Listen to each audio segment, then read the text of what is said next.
Kejadian Ruryati kemarin juga seperti ini juga, terus kemudian Zainab. Nah ini masih ada dua lagi. Nah kira-kira upaya langkah apa sih yang akan dilakukan oleh teman-teman menakar ini dan pemerintah? Jadi pertama begini, ini terkait dengan kasus Zainab. Ya, sebagaimana teman-teman mungkin sudah ketahui bahwa upaya dari pemerintah Indonesia untuk melakukan pembebasan Ibu Zainab itu dari hukuman mati itu sudah dilaksanakan semaksimal mungkin, dan pemerintah sudah memiliki prosedur standar yang digunakan untuk membebaskan WNI ataupun BMI kita yang terancam hukuman mati. Nah, tentu prosedur standar itu akan kita pakai untuk semua kasus yang dihadapi oleh WNI maupun BMI kita yang menghadapi ancaman hukuman mati. Jadi dalam kasus Ibu Zainab ini itu semua sudah dilakukan, mulai dari soal pendampingan hukum, terus kemudian langkah-langkah diplomasi sejak zaman Gus Dur, kemudian zaman Pak SBY, kemudian sampai zaman Pak Jokowi, kemudian langkah-langkah informal, baik itu pendekatan kepada keluarga dan ahli waris, pendekatan kepada tokoh-tokoh masyarakat yang bisa membantu untuk membebaskan saudara Zainab, dan juga pendekatan atau minta bantuan kepada lembaga pemaafan di Madinah untuk membebaskan saudara Zainab dan seterusnya, termasuk juga menyiapkan dana untuk diat yang sebagai penawaran agar saudara Zainab bisa dibebaskan. Itu semua sudah dilakukan. Jadi artinya yang saya ingin katakan bahwa dalam kasus Ibu Zainab ini negara benar-benar hadir untuk melindungi tenaga kerja Indonesia yang bermasalah di luar negeri, terutama yang mendapatkan ancaman hukuman mati. Nah, tentu saja karena pada akhirnya ahli waris ini tidak memberikan pemaafan dan kemudian eksekusinya itu dijalankan, ya kita mengucapkan duka cita yang mendalam kepada keluarga korban. Ya, semoga almarhumah ini diterima di sisi Allah Subhanahu wa taala, dan kita akan terus melanjutkan komitmen untuk memberikan perlindungan yang maksimal kepada warga negara Indonesia dan atau buruh migran Indonesia yang bermasalah terancam hukuman mati di luar negeri. Nah, untuk kedepannya tentu prosedur standar yang biasa digunakan oleh pemerintah dalam menangani ancaman hukuman mati itu akan terus kita optimalkan. Tadi sudah saya singgung bahwa dari segi prosedur standarnya itu ya mulai dari pendampingan hukumnya itu akan kita lakukan. Ini masih ada dua kasus yang warga kita ini terancam hukuman mati. Nah, ini juga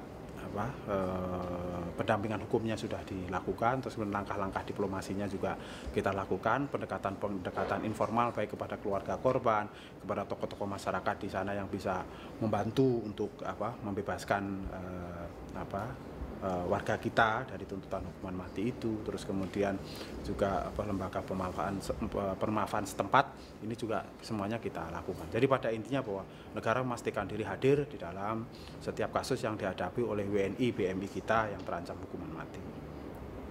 Kemudian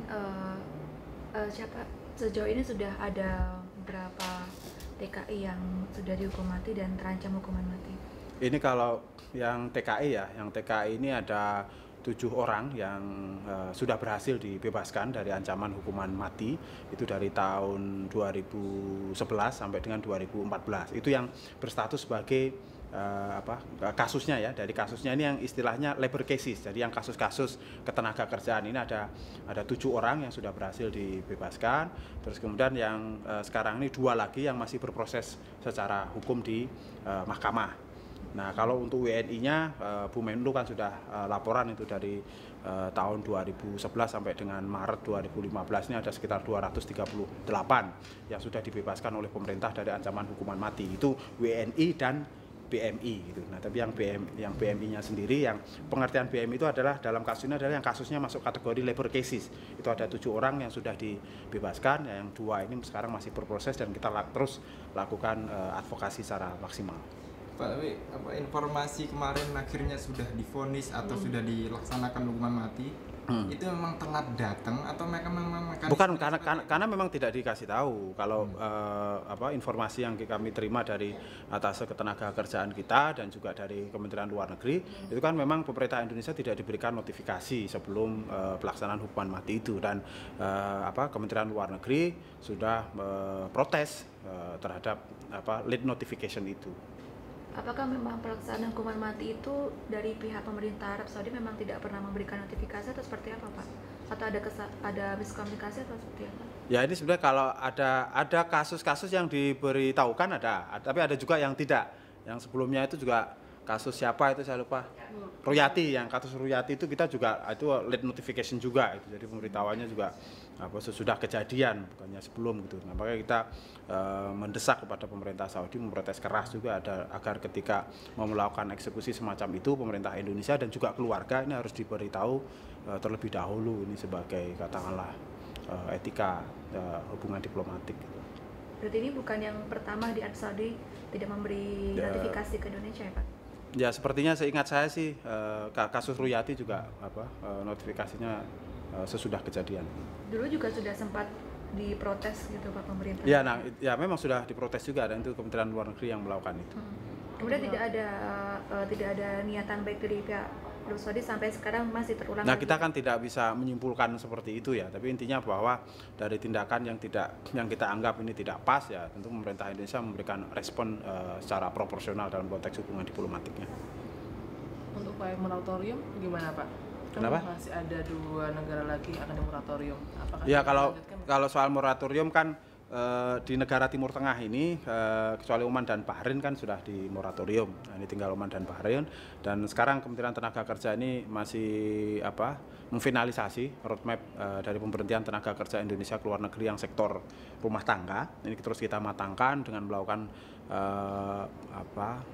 pendalaman dengan stakeholders yang terkait, baik itu instansi pemerintah, terus kemudian juga buruh migran kita, asosiasi-asosiasi yang terkait juga PJTKI dan lain sebagainya. Intinya mudah-mudahan nanti dalam waktu dekat roadmap ini bisa kita umumkan dan intinya bahwa pemerintah saat ini hendak memastikan bahwa kehadiran negara dalam setiap perlindungan tenaga kerja Indonesia yang di luar negeri itu bisa optimal.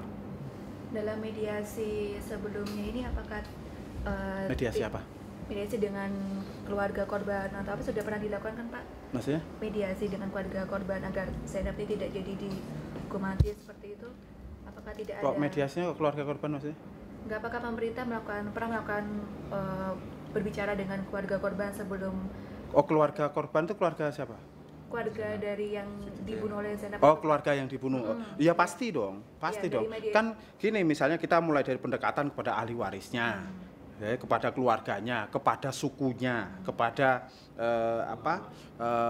ulama atau tokoh-tokoh masyarakat yang kita anggap berpengaruh misalnya untuk membantu kita membebaskan saudara Zainab dan lain sebagainya. Jadi semua pendekatan sudah kita lakukan. Atas ketenaga kerjaan yang hari ini juga kebetulan sedang di Jakarta, ini juga sudah intensif juga melakukan itu berhubungan dengan saudara Zainabnya, mengecek keadaan yang bersangkutan, terus kemudian berhubungan dengan tadi baik keluarga, ahli waris, terus kemudian sukunya, terus kemudian juga tokoh-tokoh lembaga permaafan dan seterusnya. Jadi sudah optimal yang kita lakukan. Jadi intinya negara tetap hadir. Nah, apakah itu hukuman eksekusi mati itu tidak bisa diganti dengan hukuman lain seperti hukuman seumur hidup atau apa gitu? Nah, ini kan terkait dengan sistem hukum yang ada di sana. Kalau sistem hukum yang ada di sana kan kuncinya di pemaafan keluarga. Kalau keluarga memaafkan, lalu kemudian katakanlah mereka minta tuntutan diat gitu, itu bisa. Nah, bisa dibebaskan dari hukuman mati. Tapi ketika keluarganya tidak memaafkan, ya kejadiannya seperti ini gitu. Itu yang kita sangat sedih dan berusaha agar ke depan ini terus perlindungan ini bisa kita lakukan secara optimal. Terus kan moratorium apa? Ya nanti kalau itu tunggu roadmapnya, nanti saya akan umumkan roadmapnya itu. Nunggu roadmap penghentian. Iya. Kan ini roadmapnya ini harus diskusi dengan banyak pihak kan. Kita diskusi dengan perwakilan di luar negeri. Kemarin saya diskusi dengan Gubernur Jawa Timur dengan Gubernur Jawa Tengah sebagai daerah pemasok ya, pemasok tenaga kerja kita. Kurang begitu. Itu gitu, Mek. Iya sih Pak, cuman apa? Kok masih apa nih? Belum puas. Apa? Kan maksudnya masih ada 2. Sebenarnya kan persoalan seperti ini kan sudah lama. Iya. Betul. Pak Menteri yakin juga, saya juga yakin nggak mungkin Zainab itu melakukan pembunuhan atas inisiatif sendiri. Pasti karena terpaksa, mau diperkosa atau segala macam. Ada nggak lobby kita ke pemerintahan Arab Saudi supaya hal-hal seperti ini bisa dicegah? Jadi jangan sampai terus jatuhnya hukuman mati gitu. Karena toh mereka juga melakukan itu karena terpaksa gitu. Ya ada. Ya usaha kita udah lebih dari ada, kita udah berusaha keras optimal mungkin untuk memastikan itu tidak terjadi di kemudian hari gitu. Makanya pembicaraan baik yang sifatnya formal maupun informal ini terus dilakukan. Nah, tetapi betapapun kan pada akhirnya sistem hukum dari negara bersangkutan itu yang berlaku gitu loh. Nah, kan kita tidak bisa merubah itu, tapi bahwa kita melakukan pendekatan untuk katakanlah meringankan begitu itu selalu kita lakukan. Begitu? Setelah ini dari sisi ketenagaan kerja sendiri ada yang mau diupayakan untuk diurusnya, pemulangan jenazah, pengurusan asuransi kalau ada. Oh ya gini, tentu saja itu nanti akan kita pasti akan tangani juga bekerja sama dengan Kemlu dan juga perwakilan kita di luar negeri. Nah, kalau terkait dengan soal asuransi ini kan kasus lama, jadi asuransinya sudah lewat, asuransi itu masanya sudah habis. Nah, namun demikian saya sudah minta kepada jajaran saya di Direktorat Bina Penta untuk manggil PJTKI yang dulu mengirimkan Zainab itu, walaupun sudah tidak punya asuransi lagi ya minimal untuk memberikan santunan. Kalau negara sendiri juga kita nanti akan siapkan santunan kepada keluarga. Begitu? Oke, terima kasih ya.